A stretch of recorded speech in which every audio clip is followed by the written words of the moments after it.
नमस्कार, स्वागत है आपका आरोही क्लासेस में। आज हम पढ़ेंगे पॉवलव का सिद्धांत। तो पॉवलव का जो पूरा नाम था वो क्या था? Ivanovich Petrovich Pavlov, IP Pavlov. तो इन्होंने जो सिद्धांत दिया था वो अनुबंधन का सिद्धांत दिया था। तो अनुबंधन का सिद्धांत के बारे में आज हम डिटेल में पढ़ेंगे। तो पॉवलव कोई मनोवैज्ञानिक नहीं थे, यह शरीर क्रिया वैज्ञानी थे, यह रूस की सेना में डॉक्टर थे। ये जो पॉवलव थे ये रूस की सेना में डॉक्टर थे और ये कोई मनोवैज्ञानिक नहीं बल्कि शरीर क्रिया विज्ञानी थे। ठीक है।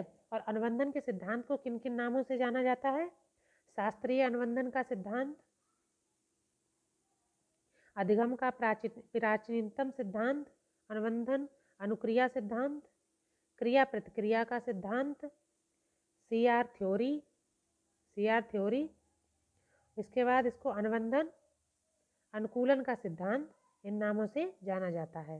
तो पॉवलव ने कौन सा सिद्धांत दिया था? अनुबंधन का सिद्धांत या शास्त्रीय अनुबंधन का सिद्धांत, अधिगम का प्राचीनतम सिद्धांत, अनुबंधन अनुक्रिया सिद्धांत, क्रिया प्रतिक्रिया का एसआर थ्योरी, अनुबंधन अनुकूलन का सिद्धांत। ठीक है। तो ये इसी सिद्धांत को अन्य नामों से भी जानते हैं हम।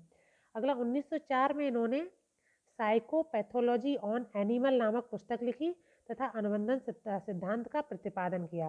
तो अनुबंधन का जो सिद्धांत है इन्होंने अपनी पुस्तक साइकोपैथोलॉजी ऑन एनिमल में किया। आगे पॉवलव को शरीर क्रिया विज्ञानी के क्षेत्र में 1904 में नोबेल पुरस्कार मिला था। कब मिला था? 1904 में इनको शरीर क्रिया विज्ञान के क्षेत्र में नोबेल पुरस्कार मिला था 1904 ईस्वी में। पॉवलव द्वारा किया गया प्रयोग, इन्होंने जो अपना प्रयोग है वो कुत्ते पर किया था। ठीक है। तो पॉवलव ने अपना प्रयोग कुत्ते की लार ग्रंथियों पर किया था। कुत्ते में 4 जोड़ी लार ग्रंथियां होती हैं। तो इन्होंने जो प्रयोग किया था क्या किया इन्होंने कि कुत्ते को भोजन देने से पहले कुछ दिनों तक घंटी बजाई, इसके बाद उसने भोजन दिया। ठीक है। पहले घंटी बजाई, उसके बाद उसको कुत्ते को भोजन दिया और इसके बाद उसने घंटी बजाई पर भोजन नहीं दिया। लेकिन क्या हुआ, उसके मुंह से लार फिर भी आई। मतलब जो कुत्ता था वो घंटी से भोजन को उसका अनुबंधन हो गया था कि घंटी बजेगी तो हमको भोजन मिलेगा।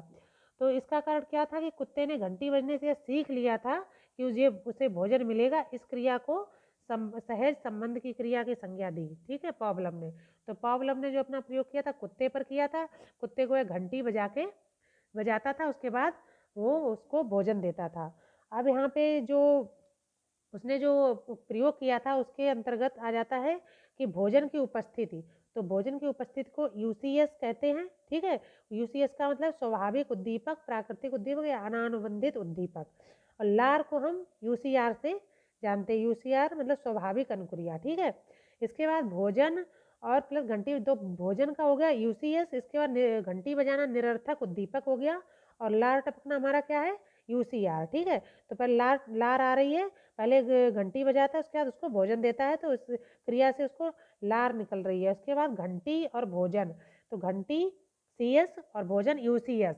लार श्रावण होता है यूसीआर, लार श्रावण का मतलब यूसीआर। ठीक है। लेकिन फिर उसके बाद चौथी प्रक्रिया में उसने क्या किया कि केवल घंटी बजाई, मतलब घंटी यानी सीएस से, और लार श्रावण सीआर। ठीक है। लार श्रावण हुआ, लेकिन उसने भोजन नहीं दिया कुत्ते को यहाँ पर। तो ये चीज़ें वहाँ पर हमारे क्वेश्चन में आ जाती है कि भोजन की उपस्थिति को हम क्या मानते हैं? तो यूसीएस और लार का श्रावण यूसीआर। तो घंटी बजाना है निरर्थक उद्दीपक, लार का निकलना है यूसीआर और घंटी सीएस। भोजन को यूसीएस कहते हैं और केवल घंटी है तो सीएस और लार श्रावण को सीआर कहते हैं। आगे देख लेते हैं अनुबंधित सिद्धांत से संबंधित उदाहरण। तो उदाहरण जैसे अनुबंधन का सिद्धांत किन चीज़ों पर लागू होता है? तो जो हाथी द्वारा फुटबॉल खेलना, आपने देखा होगा जो हमारे चिड़ियाघर होते हैं उनमें दिखाया जाता है कि हाथी फुटबॉल खेल रहा है, तो ये अनुबंधन का सिद्धांत है, उसी से उसको प्रशिक्षित किया जाता है। हाथी जब फुटबॉल सिखाया जाता है हाथी को फुटबॉल खेलना। बंदर का रिंग से निकलना, ये उदाहरण भी अनुबंधन क्रिया के अंतर्गत आ जाता है। इसके बाद आ जाता है आप अपने जूते एक निश्चित स्थान पर रैक पर रखते हैं। आपने अपने रैक का स्थान बदल दिया, लेकिन जूते रखने हैं तो पहले स्थान पर ही जाएंगे। भले आपने रैक का स्थान बदल दिया है, लेकिन आप उस जो क्रिया आप करते रहे उससे आप जुड़ गए हो, तो उस क्रिया को आप निरंतर करते रहोगे। तो ये होता है अनुबंधन का सिद्धांत, जिस चीज़ से हम जुड़ जाते हैं। उसके बाद अनुबंधन के सिद्धांत का व्यवहारिक प्रयोग क्या होता है, मतलब शिक्षा में इसका अनुप्रयोग क्या होता है। तो ये सिखाने की स्वाभाविक विधि पर आधारित है। ठीक है, सीखने सिखाने की जो स्वाभाविक विधि पर है उस पर आधारित है अनुबंधन का सिद्धांत पॉवलव का। ठीक है, इसके बाद पशु पक्षियों के प्रशिक्षण में ये सहायक होता है। पशु पक्षियों को जो चिड़ियाघर के लिए प्रशिक्षण दिया जाता है उसमें सहायक होता है अनुबंधन का सिद्धांत। इसके बाद मंद बुद्धि बालकों के प्रशिक्षण में अनुबंधन का सिद्धांत के द्वारा ही हम बच्चों को प्रशिक्षण देते हैं, सिखाते हैं। ठीक है, तो मंद बुद्धि बालकों को प्रशिक्षण में भी ये सहायक होता है। अगला, जैसे अच्छी आदतों के निर्माण में, बुरी आदतों को छुड़वाने में भी ये सहायक होता है। हम आदतों को बदल सकते हैं, अच्छी आदतों का निर्माण कर सकते हैं और बुरी आदतों को हम छुड़वा सकते हैं।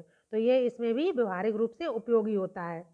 आगे, शिक्षण सहायक सामग्री का उपयोग इसी के आधार पर किया जाता है। जो हम शिक्षण कार्य करते हैं स्कूलों में, तो उसमें जो शिक्षण सहायक सामग्री का प्रयोग है इसी के आधार पर पॉवलव के अनुबंधन अनुक्रिया सिद्धांत के अंतर्गत किया जाता है। ठीक है, तो इसको हम शास्त्रीय अनुबंधन के नाम से भी जानते हैं। Please like and subscribe Aarohi classes. Thank you.